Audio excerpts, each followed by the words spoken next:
Muy buenas tardes para todos. Me presento, mi nombre es Andrés Escobar, del Diplomado Evaluación e Intervención Psicológica y Psicopedagógica en la Infancia, con la docente, Esperanza Gaona Pérez. Tomen asiento y disfruten. Buen día, docentes y padres de familia. Me llamo Carlos Andrés Quintero de la Universidad Minuto de Dios. Bienvenidos. Mi nombre es Andrés Escobar, estudiantes de Psicología 10º semestre de la Universidad Minuto de Dios. El día de hoy les voy a hablar sobre el desarrollo postnatal. Andrés, mucho gusto, me llamo Mónica. Andrés, ¿de qué nos habla la etapa postnatal? Mónica. La etapa postnatal comprende desde el nacimiento hasta la muerte del ser humano. En ella se distinguen las siguientes fases o períodos: lactancia, primera y segunda infancia, pubertad, adolescencia, madurez y vejez. Andrés, tengo entendido que el nacimiento se compone por medio de la aspiración de líquidos con perilla, pinzamiento del cordón umbilical, corte del cordón umbilical, secado del niño con campo calentado previamente, aspiración de secreciones. Qué pena interrumpir. También examinará brevemente para asegurarse de que no haya problemas o anomalías evidentes. Peso, medida y administración de medicamentos antes de que abandone la sala de partos. También recibirá una dosis de vitamina K. Padres, para que sepan, la lactancia abarca desde el nacimiento hasta el primer año cumplido. Andrés. La primera infancia, ¿de qué nos habla? Comprende desde el comienzo del segundo año de vida hasta la mitad del sexto año y se pueden distinguir tres subsecciones: la edad de la adquisición del lenguaje, de 1 año a 2 años y 6 meses. La primera edad de la obstinación, de 2 años y 6 meses a 3 años y 6 meses, y la edad del juego en serio, de 3 años y 6 meses a 5 años y 6 meses. Andrés, qué pena contigo, tanta preguntadera. Quisiera saber, ¿de qué nos habla la segunda infancia? Abarca desde los 5 años y 6 meses hasta los 10 años en las niñas y los 12 años en los varones, y se divide en 3 periodos: la edad del primer cambio de configuración de 5 años y 6 meses, la niñez media de 6 años 6 meses a 9 años y la niñez tardía de 9 a 10 años 6 meses en las niñas y de 9 a 12 años en los niños. Y luego pasamos a la pubertad. La pubertad propiamente dicha se inicia en las muchachas con la primera menstruación por término medio a los 13 años, dependiendo del medio geográfico; en los varones con la primera polución aproximadamente a los 14 años, que depende también del medio ambiente. Luego se pasa a la adolescencia. Ocurre entre los 15 y 16 años en las muchachas y 16 y 17 en los jóvenes; luego la adolescencia propiamente dicha, que va de los 16 y medio a 20 en las muchachas y 17 y 21 años en los varones. Y de penúltimo, la madurez es una etapa comprendida entre los 19 y 60 años, en donde el cuerpo alcanza su altura definitiva y antes de los 30 años, y luego continúa su desarrollo lentamente.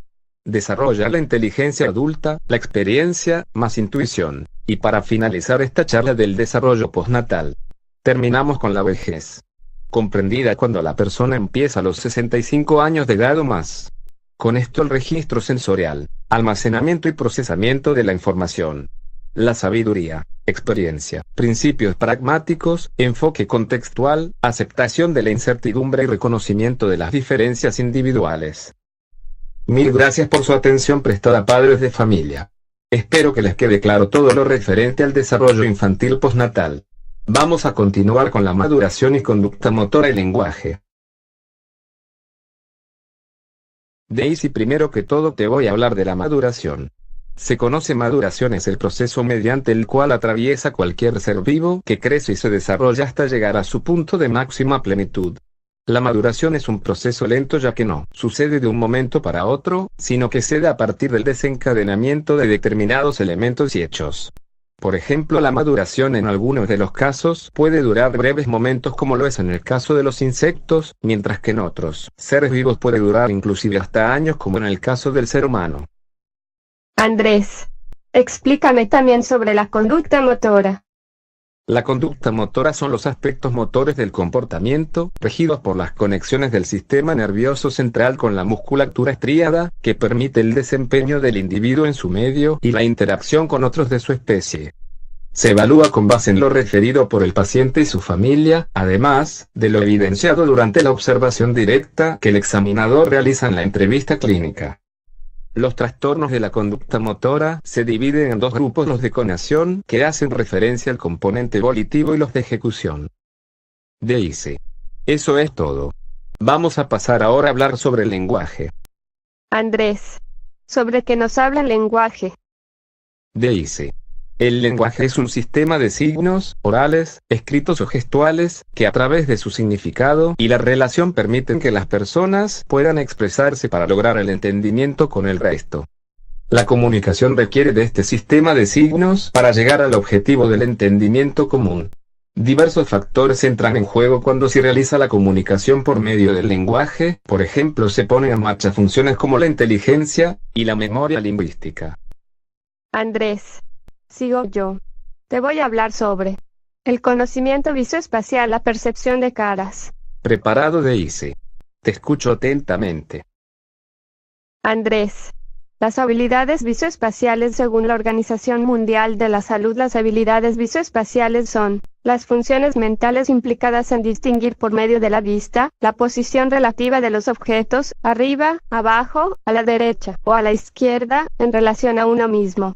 Sin embargo, las habilidades visoespaciales van mucho más allá que esta simple definición y tienen más importancia e implicación que lo que podemos imaginar dentro de las actividades que realizamos en la vida diaria.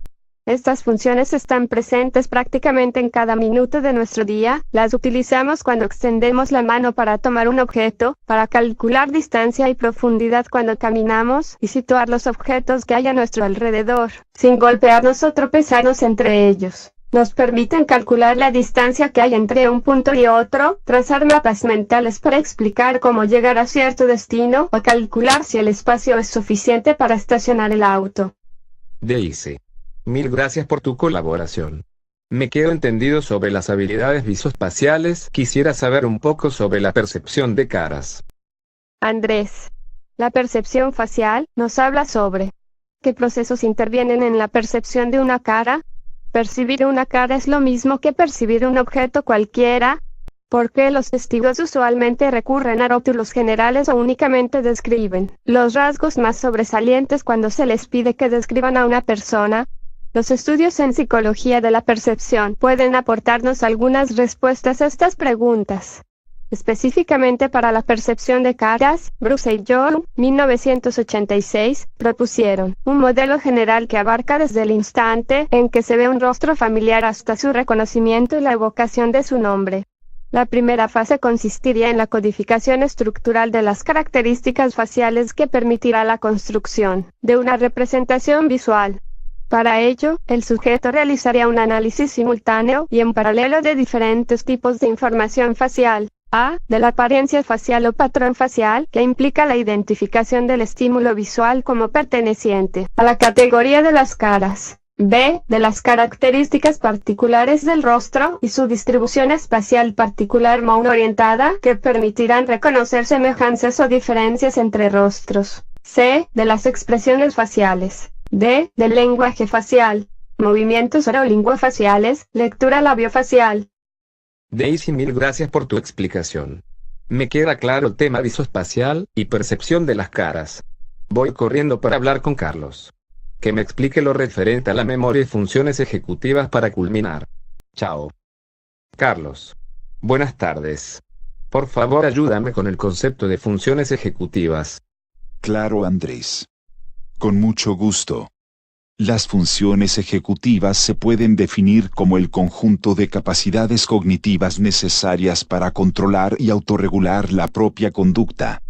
Es decir, las funciones ejecutivas son lo que nos permite establecer, mantener, supervisar, corregir y alcanzar un plan de acción dirigido a una meta. Este conjunto de funciones es de gran importancia, pues lo usamos a diario. El término de funciones ejecutivas fue propuesto por Muriel Lesac en 1982. Este conjunto de capacidades cognitivas se encuentran relativamente delimitadas en las estructuras prefrontales del cerebro. Las áreas cerebrales más relacionadas con las funciones ejecutivas son la corteza prefrontal dorsolateral, la corteza prefrontal ventromedial, la corteza prefrontal orbitofrontal y la corteza cingulada anterior. Podemos obtener una estimación de la integridad funcional de estas estructuras a través de tests de funciones ejecutivas. Mediante la práctica y el entrenamiento cognitivo, se puede mejorar nuestras funciones ejecutivas. ¿Cómo evaluar y entrenar las funciones ejecutivas? Es muy fácil, solo tienes que registrarte, Andrés, y para finalizar te hablaré de la memoria. ¿Qué es la memoria? La memoria se puede definir como la capacidad del cerebro de retener información y recuperarla voluntariamente. Es decir, la memoria es lo que nos permite recordar hechos, ideas, sensaciones, relaciones entre conceptos y todo tipo de estímulos que ocurrieron en el pasado. Aunque el hipocampo es la estructura cerebral más relacionada con la memoria, no podemos localizar los recuerdos en un punto concreto del cerebro, sino que está implicada una gran cantidad de áreas cerebrales. Además, esta capacidad es una de las funciones cognitivas más comúnmente afectadas con la edad. Afortunadamente, la memoria puede ser entrenada mediante estimulación cognitiva y diversos tipos de juegos mentales. Un placer, Andrés, en haberte ayudado. Espero que te sea de gran ayuda. Carlos, que Dios te bendiga. Mil gracias por todo. Me voy corriendo para despedirme de los compañeros de clase, docente y familias que estuvieron prestando atención a nuestro vídeo. Haber logrado completar una carrera universitaria es solo el primer paso. Ahora empieza lo bueno. Que Dios los bendiga hoy y siempre.